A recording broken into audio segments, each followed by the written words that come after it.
성탄 칸타타가 있는 주일이어서요. 바로 말씀 먼저 나누고 또 칸타타를 함께 하도록 하겠습니다. 오늘은 말라기서 말씀을 가지고 사모하며 기다리는 자세라고 하는 제목으로 함께 은혜를 나누고자 합니다. 성탄절이 가까운 계절이어서요. 이제 예수님의 오신 성탄을 기뻐하고 기다리고 사모하는 마음들이 우리 속에 있습니다. 근데 요즘 들어오면서 점점 그 성탄절에 대한 기대나 이런 것들이 조금은 이렇게 줄어드는 것 같아 보여요. 사회적으로도 크리스마스, 성탄이라고 하는 의미들 혹은 그 절기의 기쁨과 기대들 이런 것들이 조금은 이제 사그라져 들고 그야말로 물건을 팔려는 사람들만 크리스마스에 집중을 하는 것 같아 보이는, 그래서 가정에서도 혹은 사회적으로도 성탄절이 됐기 때문에 마음이 좀 이렇게 즐겁고 또 감사하고 기쁘고 뭔가를 기다리고 소망하고 그런 마음들이 조금은 식지 않았나 그런 생각이 듭니다. 아마 이유인즉슨 익숙해졌기 때문이기도 하고 또 성탄을 향한 그 기대들이 우리 속에서 이게 자꾸 식어졌기 때문이기도 하겠다 생각이 되었습니다. 오늘 우리 말씀의 배경이 되는 이 말라기 선지자 시대 때도 그 별반 다르지 않았던 것 같아요. 이때 시기가 하나님께서 이스라엘을 바벨론의 포로로 파셨다가 그들의 죄악을 인하여 징계하신 그 시기가 다 끝나서 바벨론에서 이제 본토 예루살렘으로 돌아와서 그들이 성전을 짓고 성벽을 회복하고 이제 하나님의 백성으로 다시 하나님 주시는 복을 기대하면서 하나님의 은혜를 사모하던 시기였습니다.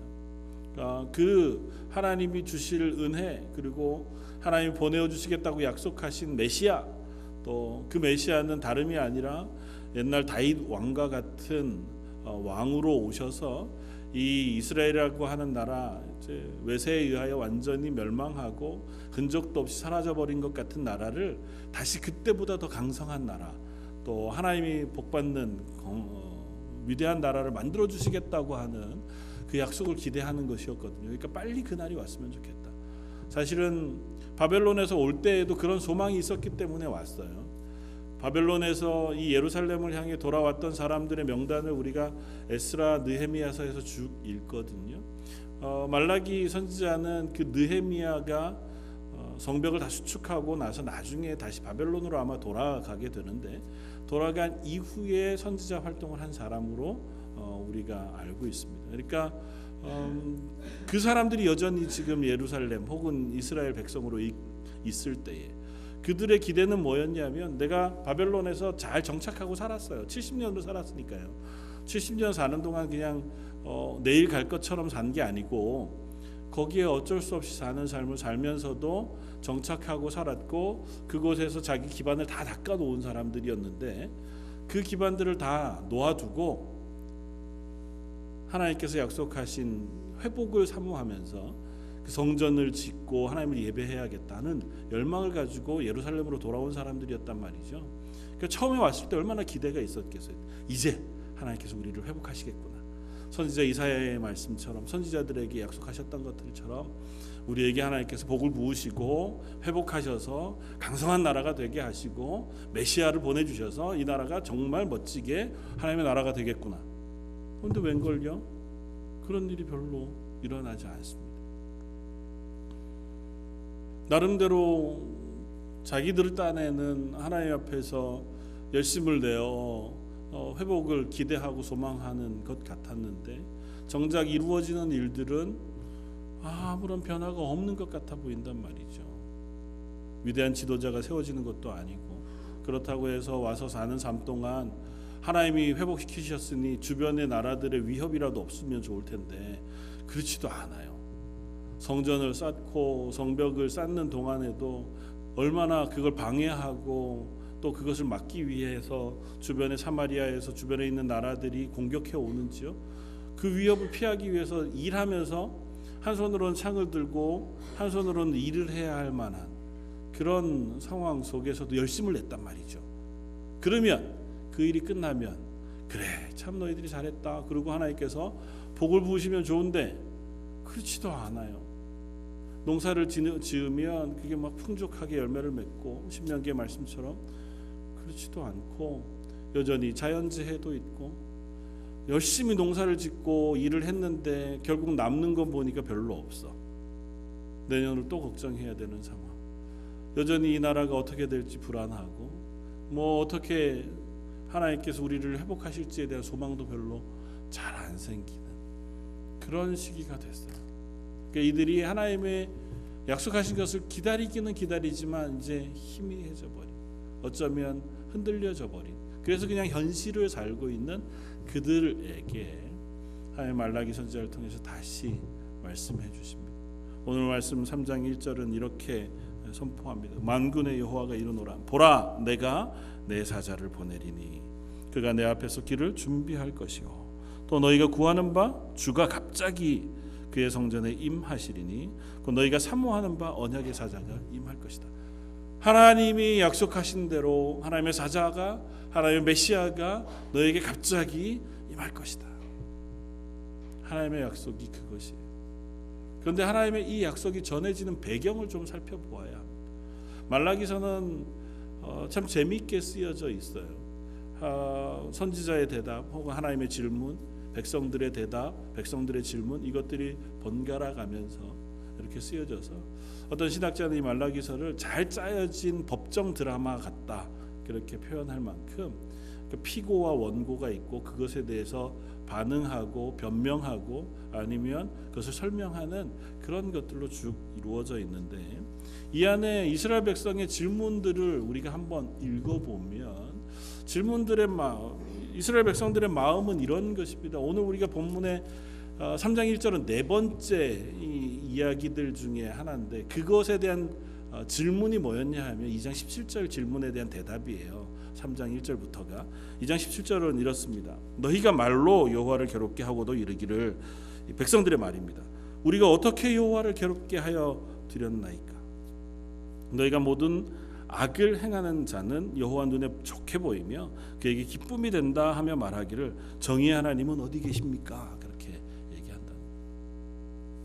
백성들의 질문이 뭐라고요? 말이 우리가 언제 하나님을 괴롭게 했습니까?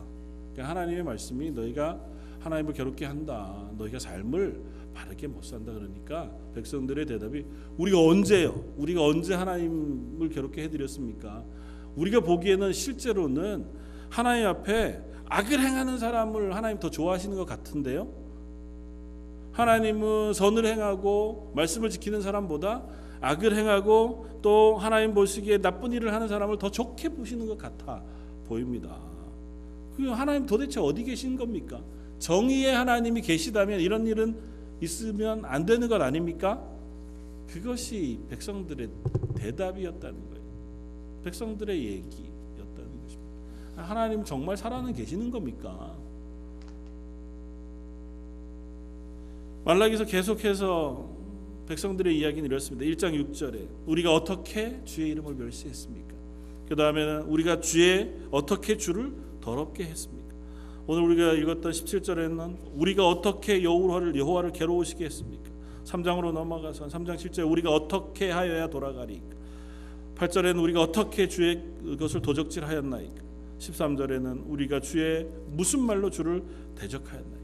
계속해서 이 백성들의 말은 우리가 어떻게, 우리가 언제, 우리가 뭘 하나님 앞에 그렇게 잘못했습니까? 하나님 우리가 하나님 앞에 바로 서면 하나님께서 복 주시겠다고 말씀하셨는데 우리가 어떻게 더 해야 됩니까? 뭘 합니까? 하나님 말씀하신 대로 우리가 하나님을 괴롭게 했다는데 뭘 그렇게 우리가 하나님 앞에 괴롭게 했습니까? 우리가 뭘 그렇게 하나님 앞에서 더러운 일을 했고 하나님의 성전을 더럽혔고 하나님께 드리는 제사를 잘못했습니까? 우리 그런 게 뭐가 있습니까? 그것이 백성들의 항변이었어요. 하나님 오히려 악한 자들을 기뻐하시는 거 아닙니까? 하나님의 대답이 3장 1절부터 6절까지 있는데요. 하나님이 악한 자를 기뻐하신다고 하는 2장 17절의 그 말에 아주 정확한 대답이 5절의 말씀입니다. 내가 심판하러 너희에게 임할 것이다. 이게 왜 그런 대답이 될까요? 2장 17절에 하나님은 여호와의 눈에는 악한 자들을 좋게 보십니다 하는, 그래서 그에게 기쁨이 됩니다라고 하는 기쁨이란 단어하고요, 3장 5절에 심판이란 단어가 같은 단어예요. 그러니까 말라기 선지자가 말을 뭐 양쪽으로 다 쓸 수 있으니까 아마 그렇게 썼겠죠. 그것을 그들에게 언어로 설명하면서 그들이 이해할 수 있는 단어로 설명하고 있는 거예요. 하나님 악한 사람들 그렇게 기뻐하신 거 아닙니까? 하나님 정의는 도대체 어디 있습니까? 정의로우신 하나님은 어디 있습니까? 라고 얘기하시니까 내가 그 기뻐하는 모습으로 너에게 임할 것이다. 그 기뻐하는 모습이 뭐냐 하면 너희들이 내가 악을 기뻐한다고 얘기하지 아니다. 그 악을 심판하기 위하여 내가 너희에게 임할 것이다. 이스라엘 백성에게는 그들의 기대는 이런 것이었습니다. 하나님이 약속하신 거 우리가 여기에만 있기만 하면 우리에게 복을 주셔서 뭔가 외부적으로 우리가 회복이 되고 복을 받고 뭔가 좋은 일들이 일어나고 나라가 부강해지고 뭐 이런 것들이 가시적으로 보여야 우리가 하나님 앞에 돌아온 보람이 있지 않겠습니까? 하나님 우리를 구원하셨다고 하면 그런 결과들이 있어야 하지 않겠습니까? 근데 하나님의 기대는 그게 아니었다는 거예요. 하나님 이스라엘에게 주시고 싶으셨던 것, 그리고 하나님이 이스라엘을 회복시키셔서 놓고 싶으신 것은 지금 이스라엘 백성이 기대하는 것보다 한 걸음 더 나아가 그보다 더 큰 것을 하나님 주시기를 원하시는데, 그게 뭐냐 하면 그들을 죄에서 회복하시는 일이에요. 그래서 하나님 말씀하십니다. 아니다, 너희가 기대하는 대로 내가 곧 임할 것이다. 그런데 하나님이 곧 임하시긴 하시는데요, 하나님의 임하신 결과가 그들의 기대와 달라요. 이스라엘 백성 기대는 뭐였습니까? 빨리 오십시오. 그래서 우리를 복 주십시오. 우리가 먹고 사는 것이 풍족하게 해주십시오. 주변 나라로부터 잘 보호받는 부강한 나라가 되게 해주십시오. 그것들이 하나님이 우리에게 임재하신 증거, 하나님 우리를 하나님의 백성으로 구원하신 증거가 되는 줄 믿습니다. 근데 아직은 그게 안 되는군요. 그거거든요. 우리가 바벨론에 돌아와서 성전 짓고 성벽을 지었으니까 이만한 열심을 냈으면 하나님 우리에게 복을 주셔서 그 결과를 우리가 보게 해주십시오. 우리가 사모하고 기대하는 그 결과가 왜 아직 안 일어나는 겁니까? 근데 하나님은 얘야, 네가 뭔가 잘못 생각하고 있구나. 내가 너에게 곧 임할 것이다. 그런데 내가 너희에게 임함으로 주고 싶어하는 것은 너희의 생각과는 다르다. 2절에 뭐라고 말씀하세요? 그가 임하시는 날을 누가 능히 당하며 그가 나타나는 때 누가 능히 서리요? 그는 금을 연단하는 자의 불과 표백하는 자의 잿물과 같을 것이. 그가 은을 연단하여 깨끗하게 하는 자 같이 앉아서 레위자 손을 깨끗하게 하되 금, 은과 같이 그들을 연단하리니 그들이 공의로운 제물을 나 여호와께 바칠 것이다. 그때에야 비로소 유다와 예루살렘의 봉헌물이 옛날과 고대와 같이 나 여호와의 기쁨이 될 것이다. 어떻게 보면 참 어려운 말씀이에요. 그리고 우리를 좀 불편하게 합니다. 그런데 말씀을 잘 묵상해 보면 우리가 하나님의 말씀을 우리가 볼 수 있습니다. 하나님 우리에게 주시기를 기대하시는 것은 무엇입니까? 하나님의 백성의 자리로 우리를 놓으시는 거예요. 우리가 기대하는 것은 하나님의 백성의 자리에 서 있기만 하면 하나님이 우리에게 이미 약속하신 것들이에요. 그런데 우리가 그 하나님의 백성의 자리에 있지 못하기 때문에 누리지 못했던 것들이고, 그로 인하여 징계받아 하나님 앞에서 어쩌면 바벨론의 포로로 잡혀가기까지 한 심판 가운데 놓여 있었던 거예요. 하나님 그곳에서 이쪽으로 돌려놓으실 때에 이 이스라엘 백성을 회복하시기를 원하셨어요. 회복하신 자리가 뭐냐 하면 죄가 없이 하나님의 말씀에 순종하는 하나님의 백성의 자리에 놓기를 원하셨습니다. 그런데 그들이 와서도 그 하나님의 백성의 자리에 서지 못하는 거예요. 오늘 본문 우리가 읽으면 5절에 이렇게 하나님 말씀하면 내가 심판하러 너에게 임할 것이다. 니네가 얘기한 것처럼 내가 정의의 하나님 어디 있습니까? 이렇게 물었지. 내가 정의의 하나님으로 너에게 임할 거야. 그래서 정의의 하나님이시니까 임하셔서 뭘 심판하세요? 악을 심판하세요. 그래서 점치는 자들, 간음하는 자들, 거짓 맹세하는 자들, 품꾼의 삭스에 대하여 억울하게 하는 자들, 과부와 고아부를 압제하는 자들, 나그네를 억울하게 하며 나를 경외하지 않는 자들에게 속히 내가 임할 것이다. 그들에게 정의의 하나님으로, 심판의 하나님으로 임할 것이다.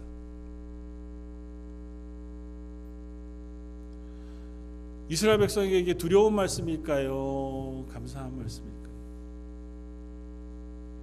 그러실 것 같으면 안 오시는 게 좋겠습니다. 제가 기대한 거하고는 좀 다르네요. 그럴 것 같으면 좀 나중에 오시고 제가 사는 동안은 그냥 제가 어떻게 한번 노력해 보면서 살아볼게요. 그게 어쩌면 이스라엘 백성들의 마음이었는지 모르죠. 우리들의 마음은 혹 안 그렇습니까? 그리스도인이잖아요. 이미 오신 예수님, 올해 성탄을 기뻐하는 이유는 이미 오신 예수님이 우리의 구주가 되셔서 우리의 죄를 사하시고 우리를 하나님의 자녀 삼으셨기 때문에 그 오신 예수님을 기억할 때 감사가 우리 속에 있어서 기뻐하는 거잖아요. 벌써 2000년 전의 일인데도 이 성탄이 되면 그래도 뭔가 그 기쁨을 표현하기 위해서 서로 선물도 주고받고 카드도 쓰고 주로 이 유럽이나 북미에서는 그런 달력도 선물한다면서요. 12월 달력 한 달 선물해서 하나씩 뜯을 때마다 뭐 초콜릿이 종류별로 이렇게 나오는, 그래서 자녀들한테나 뭐 사랑하는 가족들한테 선물해서 12월 한 달을 계속 즐겁게 보내는 거예요. 아침만 되면 이렇게 달력 딱 뜯어서 초콜릿 하나 먹고 뭐 새로운 선물 하나 얻고 이렇게. 왜 그럴까요? 우리에게 주신 게 너무 기쁘기 때문이에요. 우리에게 주신 예수 그리스도의 구원이 너무 기뻐서 그 기쁨을 나 혼자 안 누리고 나누는 거예요. 서로 나누기 위해서 그걸 하는 거였단 말이에요. 근데 우리는 이제 그 기쁨은 온데간데 없어졌죠. 알긴 알지만 그 기쁨은 희미해졌어요. 다른 거, 새로운 기쁨. 근데 하나님 우리에게 묻습니다. 아니야, 그 기쁨이 얼마나 중요한 것인지 너에게 알았으면 좋겠다. 그리고 그 기쁨이 우리를 변화시킨 변화가 무엇인지를 알기를 원하세요. 이스라엘 백성을 바벨론에서 예루살렘으로 포로에서 돌리셨어요. 하나님의 구원이잖아요.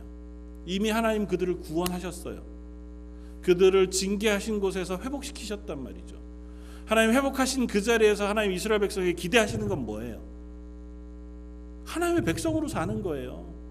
그 자리는 어디예요? 예루살렘이란 땅은 하나님이 임재해 계신 땅이어서 거기에서 하나님을 예배하고 하나님의 백성으로 살기만 하면 되는 땅. 그러면 어떻게 해요? 하나님이 이른 비와 늦은 비를 내리시고 신명기 말씀처럼 네가 들어가도 복을 받고 나가도 복을 받고, 네가 떡반죽 그릇을 반죽을 하면 그게 복을 받고, 나가 파종하면 그 밭이 복을 받고, 네가 자녀를 낳으면 자녀들이 복을 받는다는 건 아니에요. 거기서 하나님의 백성이 되면. 근데 이스라엘 백성이 하나님의 구원을 받아서 이리로 돌아왔어요. 돌아온 그 땅에서 하나님의 백성이 못 됐어요. 말라기 선지자를 통해서 이스라엘 백성에게 계속하시는 말씀이 말라기 1장 2장에 계속 그들에게 들려집니다. 야, 너희 왜 그러느냐는 겁니다. 하나님이 내가 너희를 사랑했다 그렇게 고백하니까 1장 2절에 언제 하나님이 우리를 사랑했습니까? 그렇게 묻지를 않나. 그 다음에 보면 제사장 또 선지자들 이스라엘 백성들 중에서도 하나님 앞에 예배하는 예배를 온전하게 드리지 않아요. 그래서 심지어 하나님이 날 위하여 예배하는 저들을 막는 사람이 있었으면 좋겠다 그럴 정도로 그들이 하나님 앞에 제사를 하긴 하는데요, 들고 온 제물이 하나님 그렇게 묻습니다. 야, 니네 드리는 그 제물을 니네 위정자에게 가서 선물로 드려봐라. 그 사람들이 좋아하는가. 눈먼 거, 저는 거, 병든 거, 그런 것들을 하나님 앞에 제물로 드리면서 그 하나님 내가 하나님께 예배합니다 그렇게 고백하는 그 고백을 하나님 기뻐 받으시겠네. 오긴 왔어요. 생활 형편이 어렵겠죠. 근데 그들의 마음속에 하나님을 향한 기쁨과 감사가 없어. 그 하나님 주실 은혜를 사모하는 마음이 없어. 그냥 형식만 남았어. 하나님 복을 주시면 그제서 내가 하나님의 백성으로 하나님을 잘 예배할 수 있습니다. 어쩌면 그게 핑계인지 모르죠. 이미 허락하신 구원에 대한 감사, 이미 허락하여 회복하신 하나님의 백성된 자리, 그 자리에 서려고 하는 마음 그들에게 있지 않았다는 거예요. 그 선지자 말라기를 통해서 계속해서 말씀하시는 거예요. 야, 니네 왜 그러니? 돌아오려. 왜 나를 멸시하고 내가 너희를 사랑하는 그 사랑의 자리로 돌아오지 않느냐? 백성들의 대답이 뭐라고요? 우리가 언제 그랬습니까? 우린 그런 적 없는데요. 진짜 그게 뭡니까? 어떻게 해야 합니까? 우리는 할 만큼 했는데 하나님이 안 주시는 것 아닙니까? 제 모습을 한번 돌이켜봅니다.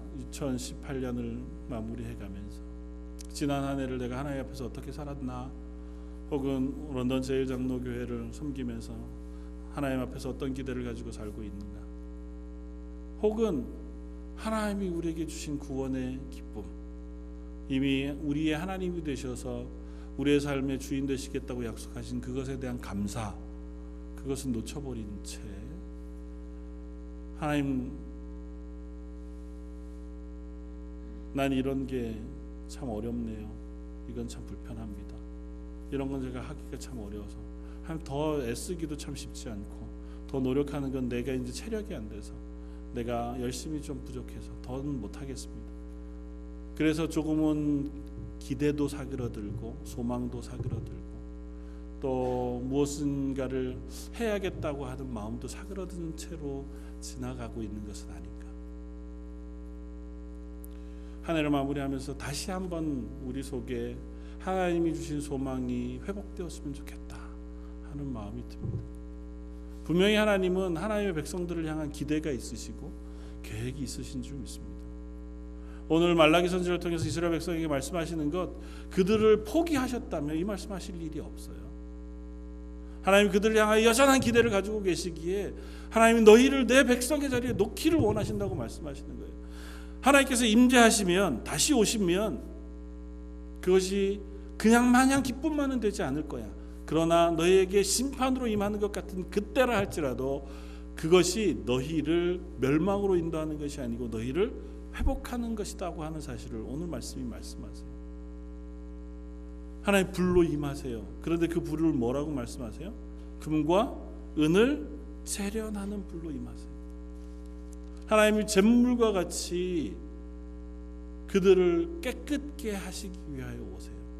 그래서 그들을 정련한 금과 은이 되도록 깨끗하게 빨아 새롭게 되어진 그들로 하나님께서 연단, 회복, 바꾸시는 은혜를 베풀어 주시겠다고 말씀하세요. 그리고 마지막 6절 이렇게 말씀하십니다. 나 여호와는 변하지 아니하나니. 하나님은 결코 변하지 않으신다고 말씀하세요. 하나님은 약속을 바꾸신 적도 없고 하나님의 계획을 변개하신 적도 없어요.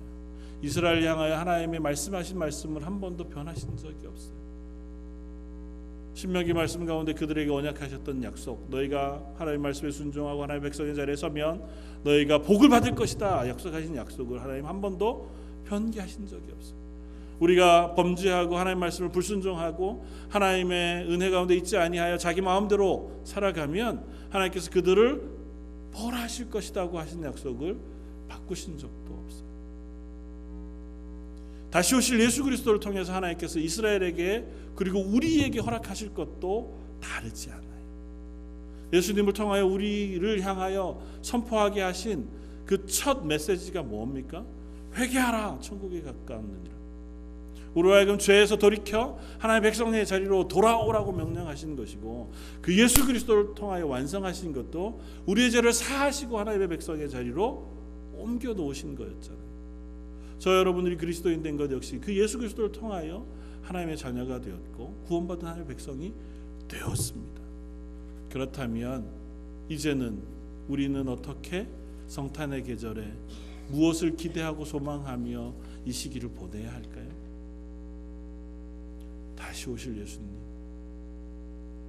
지금도 우리 가운데 역사하셔서 우리를 이 땅 가운데 청지기로 쓰시기를 원하시는 하나님의 부르심, 그 앞에서 하나님, 제가 하나님의 백성이 되고 싶습니다. 하나님, 저를 고쳐주십시오. 제 죄를 하나님 앞에 회개하고 하나님 내 연약한 부분들을 다 낫게 해주십시오. 하나님 앞에서 강하고 담대하게 하나님 주신 은혜와 은사를 따라서 이 땅에 하나님의 기대와 소망을 따라 살아가는 하나님의 사람이 되게 해주십시오. 그래서 말라기서는 말씀이요, 결론 부분에 가서 이렇게 우리에게 전해집니다. 4장 1절 만군의 여호와가 이르노라 보라 용광로 불같은 날이 이르리니 그날에는 교만한 자와 악을 행하는 자는 다 지푸라기 같을 것이라. 그 이르는 날에 그들을 살라 그 뿌리와 가지를 남기지 아니할 것이다.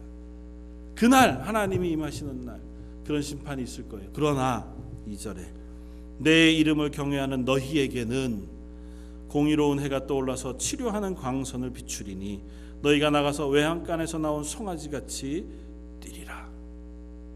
그날 죄인들은 심판하셔서 그 죄를 다 멸하실 것이지만 그날 하나님이 구원하시는 하나님의 백성들, 우리들은 하나님께서 고치실 거예요. 치료하는 광선이 비추어서 우리를 낫게 하실 거예요. 죄 가운데에서 고치시고 연약한 가운데서 고치시고 우리의 힘겨운 자리에서 고치셔서 다시 힘있게 뛰는 송아지처럼 만드셔서 하나님을 예배하는 사람으로, 하나님의 영광을 선포하는 사람으로, 하나님의 사랑을 나누는 사람으로 이 땅 가운데 회복하실 것이라고 말씀하세요. 그 하나님의 은혜가 저와 여러분들에게 부어지는 하나님의 은혜인 줄 믿습니다. 소망 가운데 이것이 우리의 기대와 소망으로 새해를 맞이하는 우리 마음속에 자리 잡기를 원합니다. 제가 말씀을 준비하면서 이번 주 내도록 제 마음속에 계속해서 떠올라오는 생각 그리고 주시는 하나님의 말씀이 우리가 행하지 않고 기대하는 것처럼 어리석은 일은 없다. 요즘 새벽 예배 때 요한일서 말씀을 나누고 있고 또 커피 브레이크로 말씀 나누는데 야고보서 말씀을 나누고 있는데 공히 그 말씀을 합니다. 행함이 없는 믿음은 죽은 것이다.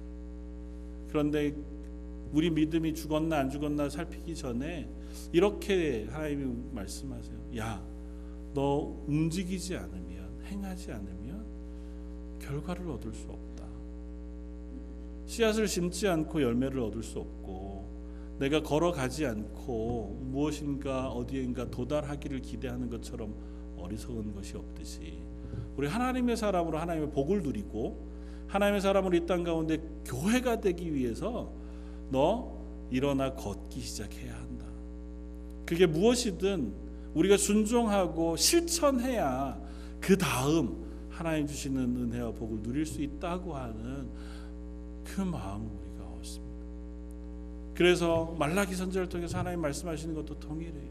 우리가 읽었던 3장 6절 이후에 하나님께서 이렇게 말씀하세요. 7절에 만군의 여호와가 이르노라 너희 조상의 날로부터 너희가 나의 규례를 떠나 지키지 아니하였도다. 그런즉 내게로 돌아오라. 그리하면 나도 너희에게로 돌아가리라. 하나님 그들에게 요구하세요. 너희가 내게로 돌아와라. 하나님을 기대하고 온전한 예배를 드려라. 그러니까 거칠애로 드리는 예배 말고 너희 마음으로 하나님께 드리는 예배를 드려라. 너희가 너희의 삶을 바꾸어라. 특별히 이때 당시에 이스라엘 백성이 실패한 것 중에 하나가 윤리적인 실패, 도덕적인 실패였어요. 결혼하는 문제, 성적인 부분. 하나님께서 그것으로부터 돌이키라고 말씀하세요. 영적인 침체는요, 도덕적인 침체를 불러옵니다. 반대의 경우도 있죠. 우리가 도덕적으로 타락하면 영적인 침체에 놓여지기도 합니다. 하나님의 백성들에게 하나님 이 두 가지를 같이 요구하세요. 예배를 회복해라. 하나님 앞에 온전하게 예배하도록. 그래서 그 예배 가운데서 하나님이 주시는 은혜를 사모하는 마음으로 예배 자리에 서라. 뿐만 아니라 너희가 삶의 자리에서 하나님 앞에 선하고 거룩하게 살기 위하여 너희의 행동과 걸음을 바꾸어라. 많은 걸 원하지 않으세요. 180도 우리가 변하는 것 물론 하나님의 은혜로 가능한 일이지만 하나님 우리에게 기대하시는 건 한 걸음 내 행동을 바꾸고 내 생각을 바꾸고 내 실천을 바꾸는 것인 줄 압니다. 계속해서 말씀드리지만 예배를 사모하는 마음으로 10분씩만 예배에 빨리 나오세요. 그리고 10분씩만 기도하십시오. 예배를 위하여. 우리 어르신들이 예배 전에 오셔서 오래 기도하시는 모습을 보면 얼마나 감사한지. 기도하며 하나님의 은혜를 구하는 마음으로 드리는 예배와 그렇지 않은 예배는 정말 다릅니다. 하루에 단 얼마라도 기도하는 시간을 갖는 것과 그렇지 않은 것과는 하나님의 마음으로 살아가는 삶의 변화에 분명히 다른 결과를 냅니다. 말씀을 하루에 얼마만이라도 읽는 것과 그렇지 않은 것은 하나님의 뜻대로 살아가려고 하는 내 삶, 그리고 거기에 부으시는 하나님의 은혜를 깨닫고 경험하는 데 있어서 천양지차가 있습니다. 내가 주변에 있는 누군가를 향해서 선한 마음, 사랑의 고백을 한번 하는 것과 그렇지 않은 것은 우리가 하나님의 교회로 건강하고 아름답게 세워지는데 아마 큰 변화가 있는 줄 압니다. 성탄의 계절, 우리가 이 기회를 삼아서 누군가 내 주변에 있는 한 사람에게 사랑을 전하고 또 고백하고 그들에게 자그마한 마음이라도 표시할 수 있는 그런 마음들이 우리들에게 있었으면 좋겠습니다. 그리고 그것이 하나님 내게 주신 그 사랑, 하나님 내게 주신 그 구원의 은혜, 그리고 하나님이 약속하신 그 약속, 그것을 제가 붙잡고 그것을 기대하는 마음으로 행하는 행동이 됩니다. 하나님 그렇게 하는 것입니다. 고백할 수 있는 저와 여러분들이 되어지길 바라고, 그것이 나뉘어질 때 저와 여러분들 속에 기쁨이 있는, 그래서 하나님 앞에 내년은 참 내가 좀 기대된다, 하나님께서 나를 변하실 기대를 가지고 맞이하는 저 여러분들 삶 되시기를 주님의 이름으로 부탁을 드립니다. 한번 같이 기도하겠습니다. 하나님께서 하나님을 경외하는 자들을 향하여 공의로운 해를 비추시고 그들을 치료하시며 그들에게 하나님의 은혜와 능력을 부으시며 약속하시니, 하나님 저희가 하나님을 경외하며 하나님을 기뻐하며 예배하는 자리에 서기를 원합니다. 저희 런던 제일장로교에 속한 모든 성도들에게 이 성탄의 계절 한 해를 마무리하는 이 시점이 하나님의 은혜를 사모하는 시간이게 하시고 하나님을 기뻐하는 시간이게 하시고 하나님 우리에게 주신 것을 감사함으로 나누며 고백하는 시간 되게 하여 주옵소서. 그리하여 모여진 모든 성도들이 하나님 주시는 기대가, 그 감사가 넘치는 귀한 연말 연초가 되게 하여 주옵소서. 오늘 말씀 예수님 이름으로 기도드립니다. 아멘. 찬송가 104장을